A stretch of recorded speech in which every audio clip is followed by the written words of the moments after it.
ओम सदाशिवसमारंभां शंकराचार्यमध्यमाम् अस्मदाचार्यपर्यन्तां वन्दे गुरुपरम्पराम्। ओम पूर्णमदः पूर्णमिदं पूर्णात् पूर्णमुदच्यते पूर्णस्य पूर्णमादाय पूर्णमेवावशिष्यते। ओम शांति शांति शांति। ओम नमो ब्रह्मादिभ्यो ब्रह्म विद्या संप्रदाय कर्तृभ्यो वंश ऋषिभ्यो नमो गुरुभ्यः।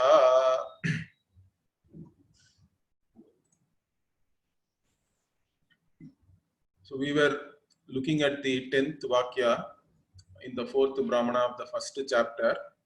So we are almost at the end of the Bhashya. It has been a very big Bhashya, correct? We have been looking at it, I don't know, for maybe three months at least, I think. More than 10 classes have gone. But this is one of the most important Vakyas in the Upanishad, where Aham Brahmasmi, that Mahavakya is there here, and the phala for knowing Aham Brahmasmi also is there here. Sarvam Abhavat. So the Sarvatma Bhava is given as the phala, the result of this knowledge. Then the Vamadeva's story also is there in this. Rishi Vamadeva, how he said that Aham Manuhu Abhavam. Okay, I was Manu, I was Surya, like that.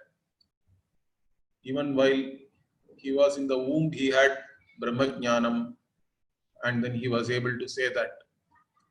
That was also quoted here. And then it was said that even Devas are not capable to stop one who has known Brahman from getting the result of that knowledge. So once the knowledge is there, nobody can stop you from gaining the result of that knowledge. Nobody is capable of that, because the one who has this knowledge becomes the self of the Devas themselves. The person who gains self-knowledge, one who knows oneself as the limitless consciousness, as Brahman, becomes the self of all, becomes the self of the Devas also. So Devas cannot do anything to this person, they are not capable. But still the Devas do not prefer somebody gaining this knowledge. Why? So that was also said by the Upanishad, that people who are avidvans, okay, who are ignorant, they do not know themselves properly. They think that Devas are separate from us. Okay, I am this individual, limited being, and the Devas are there. They are more powerful, because most people believe, okay, in some power. There is a higher power. This kind of a statement, most people say that. Okay, even those who do not accept a personal God or a particular type of God based on a theology and all that, they also talk about a higher power and all that. Okay, so many people are there like that, but this power itself is looked upon as something other than oneself. Okay, that is the main part here. So anybody who looks upon a higher power other than oneself and then tries to propitiate that power, okay, whatever that power is, this higher power other than oneself, that person is a ajnani, and he is like a pashu for the devas, like how the pashus are for the human beings, how animals are actually dependent on human beings, domestic animals I am saying, not wild animals, and then they are for the enjoyment of the human being only, correct? So they are all working for the sake of the human. Similarly, the human being also is dependent on the devas. Okay, and there is a mutual dependency is there. So this is even talked about in Bhagavad Gita 3rd chapter. Devan bhavayatanena te deva bhavayantuha parasparam bhavayantaha shreyah paramavapsyatha, like that. So these devas, they give their anugraha, blessings, because of which all the natural phenomena, everything happens properly, starting from rains onwards. And to propitiate the devas, then all the human beings are doing different karma, different rituals. So this is a mutually productive relationship, we can say. But the human beings are all dependent on the devas, like even the pashus are dependent on the human beings. And one human being is like many pashus for the devas. That's what the Upanishad showed us. And similar to a human being not liking their pashu or animals to be taken away, for example, by a tiger or something like that, or a thief, the devas also do not like these human beings to become independent. Independent means what? They gain this Brahma Jnanam. Once you gain the knowledge of Brahman, you know that you are not a karta anymore. So you are no more interested in karma phala itself. You do not look upon yourself as a karta, as a doer, and you are not interested in the results of the action. So that person is no more going to be dependent on the devas, or he is not going to do any rituals to please the devas. So they do not like that. Okay, that a human being is going to gain this knowledge, that they do not like. That was the last thing we saw.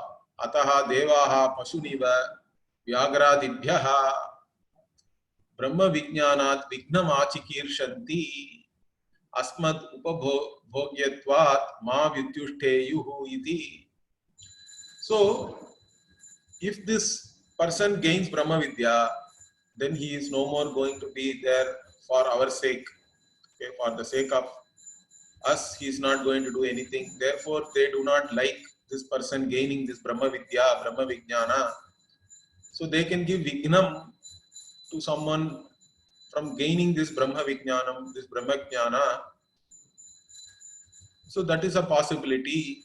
So that is being shown here by the Upanishad itself, that the Devas do not like that. But still, if that is the case, then nobody will have even the desire for moksha, correct? The Devas can always make them dependent on them only and keep on making these human beings do karma. So then, who will be a mumukshu then? So Bhashyakara, so he says, Yentu Mumochayeshanti Tam Shraddhadi. It's not that they do not like or they do not let anybody gain this knowledge. Whomever they want to bless, they can bless them in such a way that they have this mumuksha, they have the desire for moksha. So the having the desire for moksha itself is a great blessing. Only due to some grace, some punya only, somebody has this desire for freedom. Because otherwise people are so engrossed in their day-to-day lives. Okay. In your own survival, or if you are in a better position, if you have something, you have accomplished certain things and survival is not an issue for you anymore, but still there are other issues are there. There are psychological issues are there. People are all the time seeking some kind of validation from others, correct? Or they are seeking love. They are seeking something from somebody else. Then that is always a problem. Why? If you are dependent on somebody else, then you have no freedom really, because you cannot really control anybody. Understand that. As long as you are dependent on somebody else for anything, including happiness, love, etc., you are only going to have problems really, because you cannot control anybody else. So you are setting yourself up for sorrow only really. But still, most people are helpless, because that is how there is a unconscious is there. There are childhood issues are there. These things are all very serious, in fact, because it is almost like you are programmed in certain ways subconsciously, and it is very difficult for one to have a certain leisure and look at all these things objectively and then still think of a solution which is very radical, correct? Because typically everybody is trying to do something, gain somebody's love, somebody's validation, approval, or they themselves also can have some ideas about only if I achieve something, I am great, or in my own judgment, I will be acceptable and all that. So based on thoughts like this, people are doing so many things. But it's a vicious cycle. It's a never-ending cycle, because even after you achieve something, you are still the same limited being. Nothing really changes. Only thing which changes is now you want to achieve something else. Because once you have achieved something, it is no more great. Understand that. Okay, I can tell that from my own personal experience, because it's not a very big deal anymore. Once you have achieved something, I think even every mountaineer also should know that, I think, because attaining the summit of a mountain peak may be a big thing. But once you have gone on the top, maybe you will have a feeling of achievement, some adrenaline rush may be there for some 5 minutes, 10 minutes, but how long you can stay there, in fact? You have to come back. In fact, staying there is also dangerous. And then you have to go for some other peak now. Like that, any accomplishment you do in your life, once you have accomplished it, it's not a big deal anymore. Then your attention is drawn towards something else. That's why it's a vicious cycle, never-ending cycle. That's what we call samsara, a life of becoming. You keep on becoming something or the other in the hope that you will be acceptable to yourself, but that never happens. So only due to some grace, some blessing, one even tries to disengage oneself from all this activity, okay, this vicious cycle, and try to take a look at oneself, analyze oneself, and see what is the problem. Okay, the problem, what is my fundamental problem? That has to be appreciated. My fundamental problem is one of self-non-acceptance. That is why I always want to become something else. I want to do something, achieve something, accomplish something. If I am totally acceptable to myself as I am, still I can do things, but that is out of my own fullness. Okay, being complete, being full, I can still do things out of my own fullness. That is not due to any lack or any want or anything. But as long as you are doing things because you think you lack something, you are a wanting person, that is a problem. That is not acceptable to me. In fact, the basic issue, fundamental problem is I look myself, when I look at myself, I think that I am a wanting person. I lack something. As long as I am lacking something, I am not acceptable to myself. This is the fundamental problem. So the solution to this is not going and gaining something, because that is where this viveka has to come. This is the mumukshutva. Okay, because whatever you want to gain is categorized into three things by the Shastra itself. That is what we call Purushartha. So what are those three things? Either it is Artha, I want some kind of security because I think I am insecure. Really, I seek freedom from insecurity, not security. Understand that. But still, people go after security. Security can be in terms of money. It can be in terms of relationships, emotional security also one needs, correct? Physical security one may need. But really what one needs is freedom from being insecure. Similarly, I am seeking pleasure.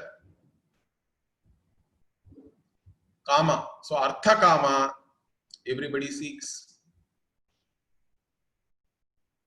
Because I think that I am subjected to sorrow. So I seek joy, I seek happiness, I seek pleasure, physical pleasure I seek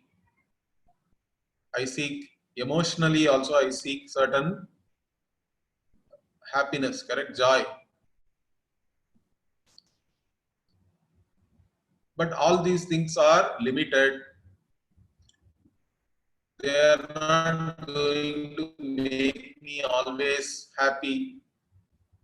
They are not going to make me self-satisfied, totally acceptable. Because whatever I gain as a result of an action is all finite always. So this particular aspect, once you appreciate, okay, then only you become a mukshu. That is what we say, Purushartha Viveka. Of course, one more Purushartha also is there here, which is Dharma. So Dharma means all this Artha and Kama also you have to seek within a matrix of values, let us say. You don't want to hurt others, you don't want to do things to others which you don't want others to do to you, correct?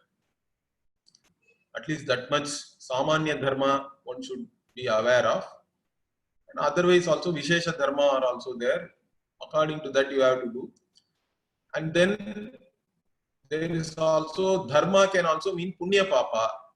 Not only here you want Artha Kama, hereafter also you want to make sure that even in another life I want to enjoy. So you want to gain Punya. So that is also called Dharma. Punya as a Purushartha is called Dharma because by doing Dharma, by doing the right thing only you gain Punya. And Punya will give you pleasant experiences in the hereafter. So here also you want Artha Kama, hereafter also you want Artha Kama. So that is the Purushartha, Dharma, Artha, Kama. But all these three things are all finite, limited. You can go up to Brahmaloka, but still once the Punya is gone, you have to fall back. Abrahma Bona Lokan Punaravartino Arjuna, like that Bhagavan says. So Punaravartihi means again you have to come back. You can't stay there eternally. So there is no eternal heaven. Understand that. The Veda talks about Swarga, different lokas and all that. And you can have nice experiences there. In fact, there is a Ananda Mimamsa in Taittiriya Upanishad. So one unit of human Ananda is defined there. Then it says Manushya Gandharva has 100 times that. Deva Gandharva has 100 times of Manushya Gandharva. Devas have 100 times of that. Indra has 100 times of that. Brihaspati has 100 times of that. Prajapati has 100 times of that. Like that. There is a calculus is there. Ananda Mimamsa. But all that Ananda is available to the one who is a Shrotriya and Akamahataha, Shrotriyasya cha Akamahatascha, like that. Upanishad says, one who knows oneself, for that person, all this Ananda is right now available, because you are not lacking anything in reality. As long as you look upon yourself as a lacking being, wanting person, you have to seek all these things. But in reality, you do not lack anything. So the solution is not gaining finite things, but infinite cannot be gained. So the only solution is what you should already be the limitless. That is the only option. Either you are limited by nature, that means you have no solution. Otherwise, there is no real problem, in fact. Correct? So either there is no solution or there is no problem. Vedanta as a pramana comes and tells you, hey, there is no real problem. You have to know yourself. Your problem is one of ignorance. So if you want freedom from limitation, okay, if you are a mumukshu means one who desires freedom from limitation. But then you have to become a jignasu. You have to become one who is desirous of knowing oneself, because your problem is one of ignorance. And the solution for ignorance is only knowledge. You have to seek to know yourself. So all these things are all only due to grace. You get it correct. First, the ability to analyze one's life and even cognize there is a fundamental problem is not something ordinary. Very, very few people are able to do that. And then also you should have the right guru. Otherwise, you can be sitting somewhere doing some japa, dhyanam and all that forever. Of course, that will also have some phala we have to say, okay, if not in this life, some other life. But that mumuksha should become jijnasa. You should have the right knowledge there also. That I am seeking knowledge itself. You should know. I have to seek knowledge of myself. That is the only solution. So the desire for freedom becomes desire for knowledge. Means then you have to seek somebody who can give you that knowledge. Then you have to go Guru Meva sa Guru Meva abhigacche shrotriyam brahmanishtam. So you have to search for a guru who himself or herself has studied the Shastra and who has assimilated that knowledge and who's living that knowledge. Correct? In terms of that knowledge, whatever enlightenment is there, one whose life is also based on that. Such a person one has to get. For all these things, grace is required. So, yantu mumocha ishanti. So, whoever the devas decide to bless, okay, or decide to free, to give freedom to to him or her, what do they do? Shraddhadibihi yokshyanti. So, for that person, they give Shraddha. So here, Anandagiri, the Tikakara is quoting Vidura Niti. Interestingly, one verse is there in Vidura Niti. Na deva dandam adaya rakshanti pashupalavat yentu rakshitum ichanti buddhya samyojayanti tam. Like this, the Vidura Niti is there. So in the Vidura Niti, Vidura is actually explaining things to Dhritarashtra. So here the Vidura says, see, the devas protect or devas bless the people whom they want to bless. Not like a shepherd who is actually having a stick and protecting the animals, correct?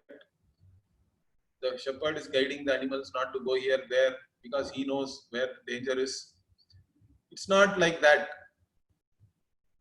But devas bless or grace us by giving us the right ideas, maybe, correct? Samyojayanti. So the Devas actually buddhya sanyojayanti, like that Vidura says. So they give you the right ideas. They connect you with the right ideas. Once that idea is there, that's it. Then everything follows from there. So once you have perceived what is your fundamental problem, and also have an idea that the only way I can be completely free from all limitations is that I have to already be the limitless. There is no other way. Then you are crossed this whole thing. More than half of it you have crossed. Correct? So they connect you with all the Shraddha, etc. Shraddha Divihi. So Shraddha here is important. Correct? Shraddha means what? Shraddha is translated as faith. But faith is a very wrong English word, because it has its own connotations in different theologies. So faith means even whatever is illogical or against established knowledge also you have to believe that. Like that, some people understanding is there. Some theologies say that faith means it has to go, even if something goes against established knowledge, you have to still believe it. That is not what we say. Understand that. The very fact that we say Veda is a pramana means it has to be abadhitam. Whatever it says should not be negated by any other means of knowledge. So what does Shraddha mean in the Vaidika context?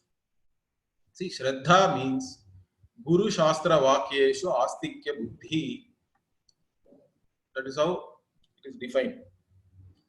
So, Guru Shastra Vakyeshu Astikya Buddhi means what?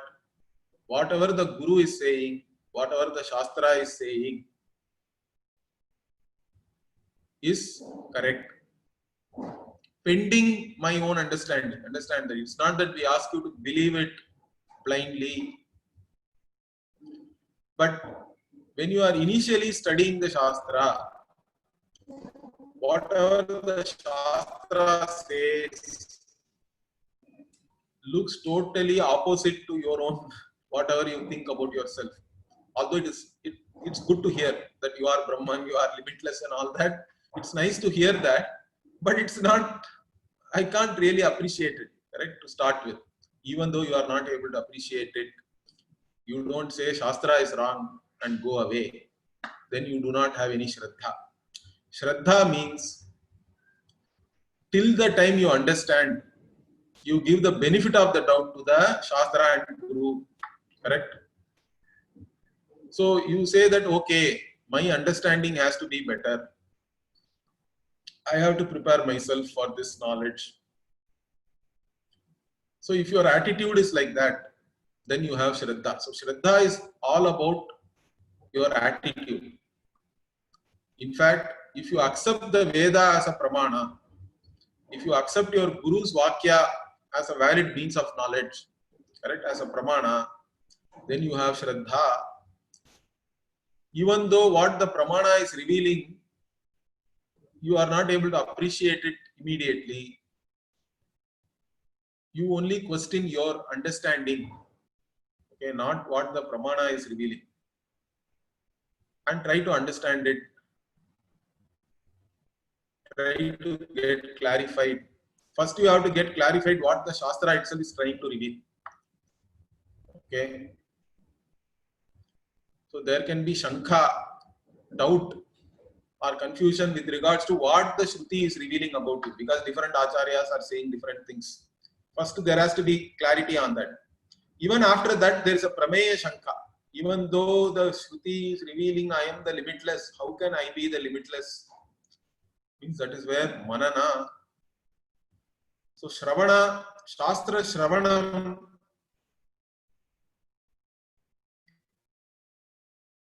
tells you what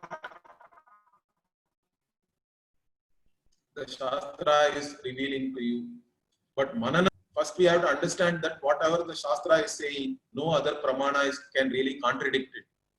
Okay, so we use the logic there to understand clearly whatever Shastra says has to be really true. In fact, there is no other way. And then once you have that clear knowledge, still you can have habitual tendencies, obstructions.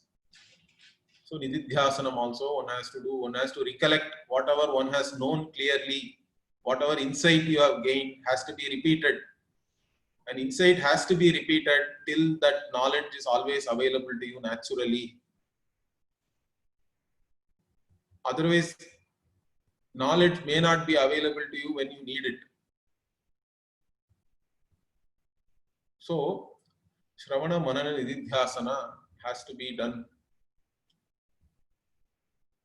And to do that, you require Shraddha, you require right attitude. Right? If you don't have the right attitude, you won't do proper Shravana Manana Nididhyasanam.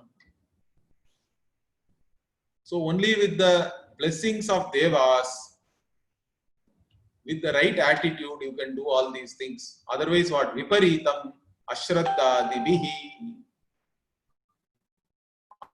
Otherwise, Devas will give you only Ashraddha. You will not have any Shraddha in the Shastra. You will not come to the class only. The fact that you are all attending this class itself is some kind of a blessing of the Devas only we have to take. Somewhere you have done some punya.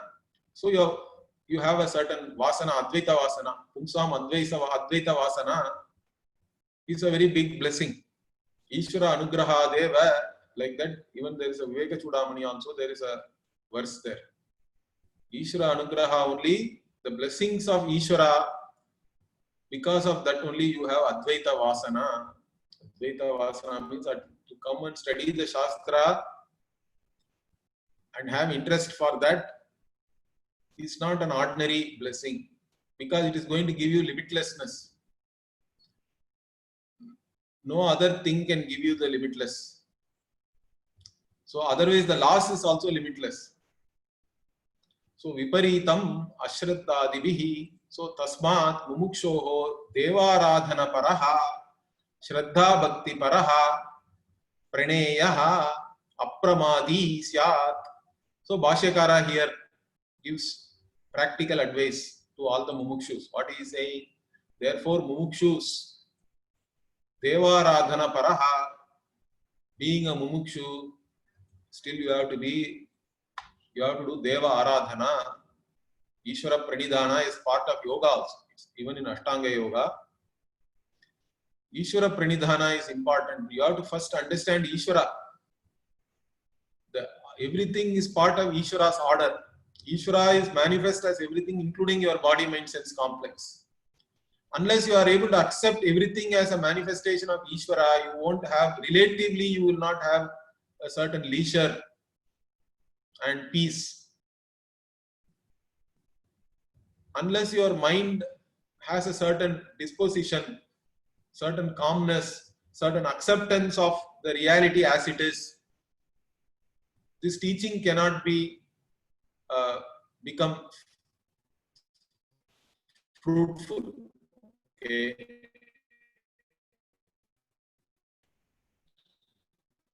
The teaching will not reach you. It will not make sense. So, Devaradhana Paraha, be Shraddha Bhakti Paraha, with Shraddha and Bhakti, one who is committed to Ishvara Aradhana with Shraddha and Bhakti also. One who is committed, devoted, and with Shraddha. So, Praneyaha, you surrender to the Lord. Apramadi Syat, also you be alert. This pursuit, if you are not alert, you can get sidetracked. You can go after things, siddhis. You can still go after fantastic, limited things, okay, other achievements. So you have to be always careful Apramadi. Pramada means a certain carelessness, you can say. Apramadi means what? You should have the vairagya always, and you have to be alert. In fact, the Tikakara says that apramadi means you have to even become a sannyasi. You have to have so much commitment for this knowledge that you give up all other duties, all other roles, and you take up Vividisha sannyasa. You take up sannyasa for the sake of gaining this knowledge. So sannyasa is a lifestyle. The lifestyle sannyasa means what? You give up all roles, including you are not even a citizen. You are neither a father, mother, son, daughter, nothing. You give up all the roles. The only two roles are there for a sannyasi. Either you are a teacher or you are a student. Those are the only two roles for a sannyasi. And such a lifestyle, simplified lifestyle for the sake of moksha, it makes sense. But not everybody can take to that. I think in this current Kali Yuga, nobody should become a sannyasi, at least directly from brahmacharya. It doesn't really work. In fact, like Bhagavan tells Arjuna, karma yoga, yoga buddhya karma kuru. You have to get rid of raga dvesha. You should not be under the spell of raga dvesha, likes and dislikes. You should not be under the spell of your likes and dislikes. That person, the one who is not under the spell of likes and dislikes, is a sannyasi only, whichever lifestyle you may be leading. Okay.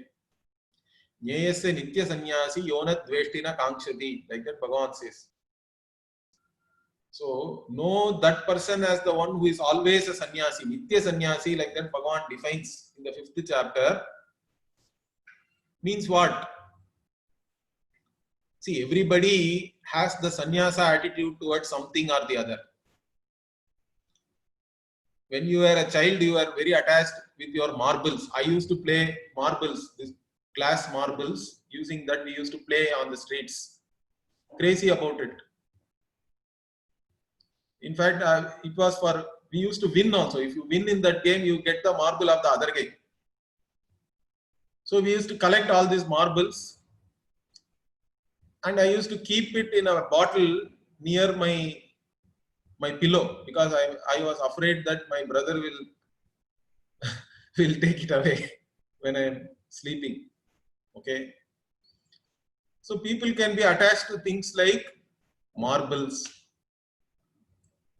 But then I have grown out of it. Now I am a nitya sannyasi with reference to marbles. That everybody can say. Everybody grows out of things like this. Whatever was you were so attached to as a kid, as a child, you have grown out of it.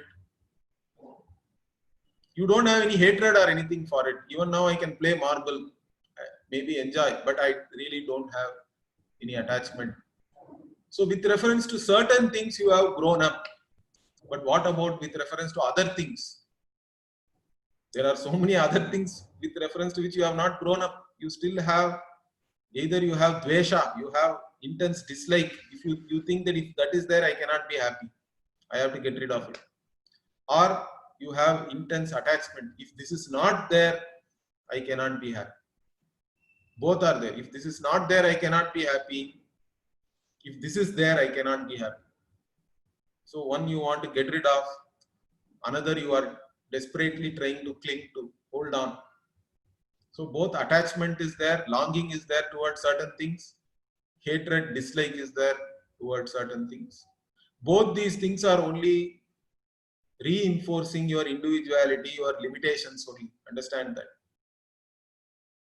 Anything other than you, if you are clinging to, then you look upon yourself as a limited individual.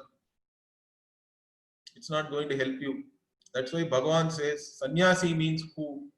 The one who does not really think that I need this to be happy, or I do not need, or I should not have this, then only I can be happy. Both are not there. Likes and dislikes are not binding.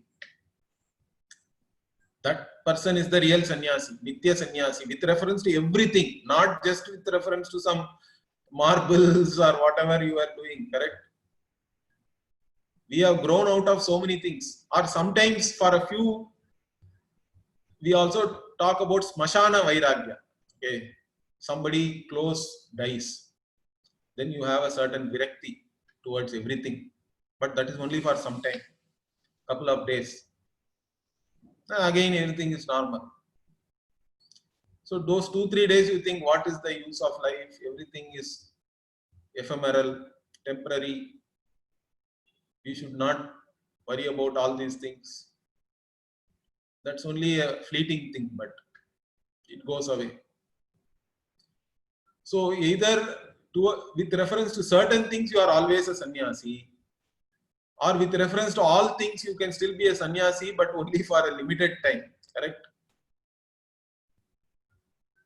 But with reference to everything, if you have that attitude always, then you are a sannyasi. Whether you are a sannyasi or not is only purely based on your attitude. Of course, there is a sannyasi lifestyle is there, correct? That sannyasi lifestyle is also your commitment towards such a attitude, that I am going, either you should have that attitude and take to that lifestyle, or at least you have a commitment to gain that attitude. So that is more important than actually having a particular lifestyle and all that. But that is very important. And you have, otherwise what, you can get attached to anything. There is even a Jadabharata story and all in Bhagavatam. So Jadabharata was a great person, but he got attached to a deer. And because of this, he had to take another birth and all that. Like that, there is a story in the Bhagavatam, beautiful story, interesting story. Pramadhi, like that Bhashyakara says here, very important. Apramadhi syat. So be alert with reference to what? Vidya praptim prati, vidyam prati. So with reference to gaining this knowledge and with reference to the knowledge itself, self-knowledge only has to be your pursuit. Otherwise, you can get distracted by so many other things. A deer can come and distract you. You can get attached to that and your whole life is going in taking care of the deer. Correct? So it should not be like that. So, Pritiva, kakva etat pradashitam bhavati deva apriya vakyena. Kakva means it is like it is a cry of anguish, you can say, or cry, which is it's a, let us say, a weird sound, which gives a certain bhiti, which frightens you. Okay, such a sound.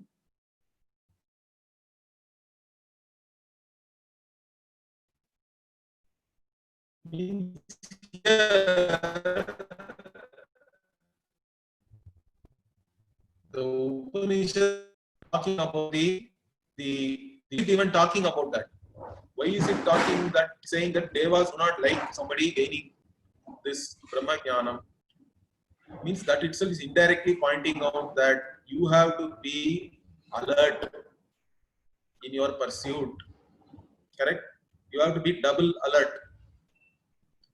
In fact, in Kathopanishad it is said that it's like the walking on the razor's edge. Shurasya dhara, like that. So it is, this pursuit is like walking on the razor's edge. You have to be careful, alert. So that's what is being, by pointing out that the devas are not really pleased with the one who has taken up this pursuit.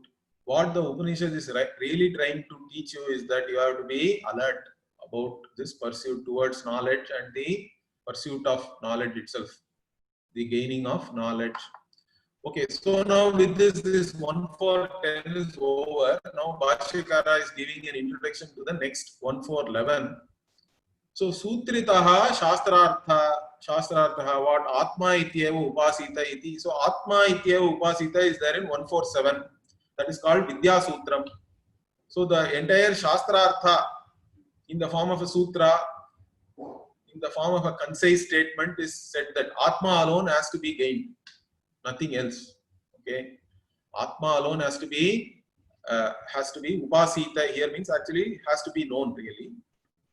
Okay, and tasya cha vyachikyasitasya sarthavadena tad ahuhu brahma vidyaya ityadina sambandha prayojane abhihite. So here later on it was also explained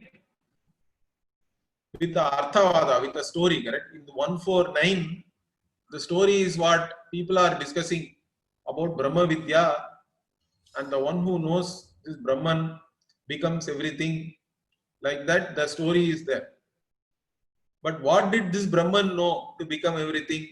Like that, that story, and then it leads to 1410, correct? 149, tad ahuhu yad Brahma Vidyaya ityadina sambandha prayojane.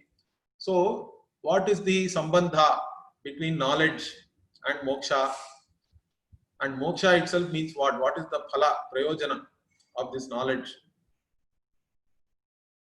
That you become everything, you become all. So, all these things were pointed out. And avidyayascha samsara adhikara karanatvam muktam. Just now, that is called Avidya Sutram. In 1410, after pointing out the Brahma Vidya and its phala, ignorance, and only the ones who are ignorant, ones who are samsaris, they have the adhikara for karma phala and everything within the realm of ignorance, correct? So, samsara adhikara karanatvam, he says. So, avidya is the one which is the cause for the one to become qualified to be a samsari. Okay, that is all due to avidya. That was also shown here. What? Atayo anyam devatam upaste, the one who thinks that the devatas are other than myself and then does upasana of those devatas ityadina. So tatra avidvan rini pashuvat devadi karma kartavyataya paratantra ityuktam. So here what? In this Avidya Sutram, there it was shown what? The one who is ignorant, avidvan, he is like a rini, he is a debtor, he is in debt to the devas. Pashuvat, like even the animals are dependent on the human beings. Similarly, these human beings are dependent on the devas, and then because of that, they have to do all kinds of karma. Okay, karma kartavyataya, paratantra. So they are all dependent. They are not independent. Swatantra is not there. They are paratantra. So they are all dependent on the devas and their blessings to enjoy themselves. So these ignorant people are only like that. Okay, then what? Kim punaha devadi karma kartavyatve nimittam. So why do we even have to do all this karma towards these devatas? What is the cause for that? What is the reason for that? If you look at it, the reason for that is varnaha ashramascha. So varna and ashrama, depending on your varna and ashrama, you are expected to do different karma. Okay, the karma kartavyata is there. If you want to gain the blessings of the devas, if you want to have pleasant experiences, according to your varna and ashrama, you are supposed to do so many things. Okay, so that is the nimitta. So based on the varna and ashrama, only one has to do all the different karma. On what basis you are supposed to do all this karma? Means based on your varna and ashrama. And in this, what are all these varnas? Tatra ke varnaha ityataha idam arabhyate. So what are these varnas? That is now being started from the next verse. What are in fact, already it was mentioned in 146 itself.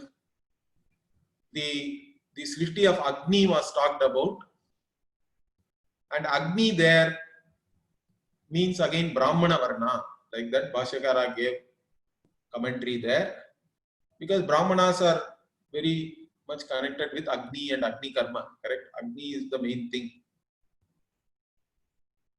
Fire is the main thing. In fact, all the Brahmanas were maintaining 3 fires in their house originally. Nowadays, nobody maintains any fire. Otherwise, this Agnihotra, to do Agnihotra, always there has to be a fire at home. Upasana, Agnihotra, Garhapatya Agni and all, they talk about it. So if you have a griha, if you have a home, in that you have to have fire. Okay? And in that fire only you protect that fire diligently, and every day you have to do karma using that fire. So the Agni was talked about already in 146, but the Srishti of Agni alone was talked about. Prajapati created the different devatas, and the creation of Agni alone was talked about in 146. Then from 147, all this Pravesha Shruti and Vidya Sutram and all that. Now again, the Upanishad is going to talk about the other Varnas also. Not only the Brahmana Varna, Kshatriya, others also. And why it is talking about this now, that also Bhashyakara will tell here. So let us see that. Yan nimitta sambandheshu karmasu ayam paratantra eva adhikritaha samsarati. So, due to what reason, okay, yan nimitta sambandheshu, what reason and connection is there, okay, for this karma, whatever karma you are doing, because of which you become dependent, okay, on others, on these devatas, and also for which you are qualified, right? So you do karma, certain karma, because of that karma you become dependent on the devatas, because the results of those karma are doing that karma, you are actually propitiating the devatas, correct? And to do that karma, you have to have a certain qualification. Everybody cannot do all the karma. So that qualification, yan nimitta sambandheshu, means due to what reason you get that qualification? Means due to the Varna and Ashrama only gives you the qualification. Because as a brahmachari, you can only do certain karma. In fact, the only Agni karma a brahmachari can do is Samhita Dhanam. So during the Sandhya Kala, morning and evening, the brahmachari can only do Samhita Dhanam, nothing else. Unless you are married and your wife gives you permission, you cannot do all the other karma, starting from Agnihotra. Agnihotra is the simplest. And then starting from there, there are so many detailed yajnas are all there. Okay, Pake Yajna, like that. So to do all this karma, both Varna and Ashrama only give you the adhikara for that. You are qualified based on your Varna and Ashrama. So what is the basis on which you get the qualification? This Devas means it is the Varna and Ashrama. Varna mainly here. That is what is going to be talked about. So etasya eva artasya pradarsanaya Agni sarganantaram Indradi sargaha noktaha. So see, the Agni sarga, the creation of Agni was talked about in 146 itself. But there, afterwards, it did not talk about the creation of other devatas like Indra, etc. Indradi sargaha na uktaha. It was not said there. Okay, but Agnestu sargaha prajapate srishti paripurnaya pradarshita. So only the creation of Agni alone was talked about in 146 to just to show that devas also have been created, because there initially the Pashu Shriti was talked about, the creation of all the animals. Then the creation of the human beings was talked about. Then the creation of the devatas also has to be talked about to complete all types of creation.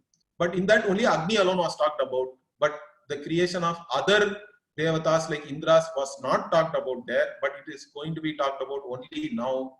That is because only now it is going to talk about the different varnas, and based on that varna, what kind of karma you are qualified to do, etc., will be talked about here. And also why it is talked about here is because already Avidya Sutram has been said here. So only for the Avidwan, all these things apply. Varna, ashrama, etc. is only for Avidwan, those who are ignorant, because they are only qualified to do karma itself. The Vidwan, the Jnani, for the Jnani there is no karma, because Jnani does not look upon oneself as a karta. So that's why Bhashyakara will say here, see, ayam cha Indradi sargaha tatraiva drashtavyaha. So the creation of Indra, etc., devatas are going to be seen only here. Okay, but it has to be connected with the creation of devatas, which was talked about there in 146. So tatraiva drashtavyaha means you have to see it as part of that 146 only, because it is a continuation of that only. Tat sheshatva, it is a part of that only. But it has been said here. So for that Bhashyakara says, Ihatu sa eva abhidhiyate avidushaha karma adhikara hetu pradarshanaya. So why is it being talked about here now? Because all these activities for which you are qualified based on your varna are all only for the ignorant, avidushaha, not for vidwan, but only those who are ignorant. They only have the qualification, they are only qualified to do all this karma. Therefore, it is being talked about here after the Avidya Sutram has been revealed here. So they only have the karma adhikara hetu. Like that, it has to show. The Shruti is showing you that only the Avidwan has the qualification to do karma, not the Vidwan. Therefore, it is talking about this Varna Shrishti and all here. So in fact, this next verse or next Vakya will talk about Kshatriyas and how they are great, etc. And then other things also will come. Okay. So those things we will see next week. Om Purnamadav Purnamidam Purnat Purnamudachyate Purnasya Purnamadaya Purnamevavashishyate. Om Shanti Shanti Shanti. Harihi Om Shri Gurubhyo Namaha. Harihi Om. धन्यवाद। Thank you, Guruji. धन्यवाद।